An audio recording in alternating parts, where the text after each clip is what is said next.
Welcome back to The Line. The city has taken over control of the Albuquerque rail yards after breaking ties with the previous developer. Now Albuquerque is in charge of the $8 million project to revitalize the historic buildings on that 27-acre site that it purchased about a decade ago. Meanwhile, the Santa Fe rail yards marked its 10th anniversary of its grand opening, and both rail yard sites have their assets and their issues, Harry. And Mayor Keller symbolically tore up that contract. It was kind of interesting TV, a little dramatic. Right? They were hired in 2012. Not much got done. Exactly. But the fundamental question here is this something we want to take on ourselves? Because this is not an easy project. It may be 27 acres, but each of those buildings have a challenge. Needs a significant amount of remediation. Right. And I think if you compare this with what has been going on in Santa Fe, there have been some really good articles showing that these sorts of projects take a long, long time to come to fruition. But I really think this is the kind of thing that Albuquerque should be taking on. We need to be focusing on cultural resources and the creative economy, trying to tie in with Santa Fe and other things going on in the state. So there's not going to be really quick results for this, but the reality is that this is something that could make Albuquerque distinctive, and it could be leveraged in other sorts of ways. Is it your thought with that the mayor has to get the relationship with Borellis exactly right now? Right. Now's the time to get this right. There's, between the rail yards, and there's something in it for them, for the neighborhood. Right, that's right. You know? Well, and it's really got to be about joining up the parts, and we've not historically done that particularly well. So if you look at the art, for example, it was seen as disconnected from everything else. That's right. So if we're able to join the parts up in terms of building a real cultural center and something that's distinctive for the city, that could be an enormous win. But it's going to take 5, 6, 7 years. That's right, if not a little bit more than that. Exactly right.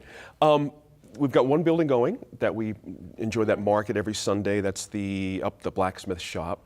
Another one on deck. We're not talking about a lot of money when you talk about $8 million, though. If you really think about these kind of projects, if someone said it would cost $18 million or $28 million, nobody would even blink. They would think, well, that's the number.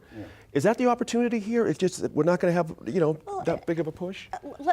Let's be clear. The previous contract was paid by the city. Right. The city owns the land. The city's in charge of the development. This isn't the city taking over. You're not going to have City of Albuquerque employees building and rehabbing. It's going to be contracted out. It's a story of contract management.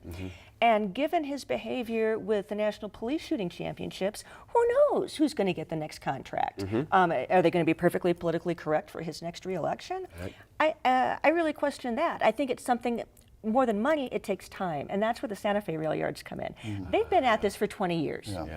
They've had the time. We've been in this for 11. Right. And the first contractor didn't work out. Right. So we're going to have new contractors. Maybe they'll be local. I think there's some Better be. Well, I think there are local developments, Green Jean Farmeries, and then my favorite, the Albuquerque Collective, Rust is Gold on the east side. If you've not been there for coffee, awesome brand growing there. The minds behind that really, I think, would be very smart to bring them into the rail yards. Right. Interesting point there. I hadn't thought about that. Daniel, the idea that the hazardous materials there have always been a bit underplayed. I remember this from back when I was in Wilson's office and we tried to get this going. The EPA folks said, no. You're not just going to scrape 2 feet of dirt off the surface and then pave it over and call it a day.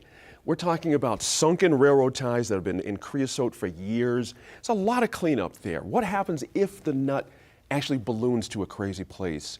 Is that a problem for the mayor at that point? Do we have an albatross in our hands? No, because I think that had the contract, had any work been done with the contract that was in place, I think you'd had them coming in and saying, hey, wait a minute, we didn't do all these environmental inspections and all of these change orders need to be done. It's clear that we're going to have to get it done. Right. It's clear that the city and the government needs to be working to get that a Superfund site to help get some of those cleanup dollars. The asbestos problem is insane down there. It's unbelievable. But once again, I disagree with Merritt. I think that I like the fact that the mayor is ending the California relationship.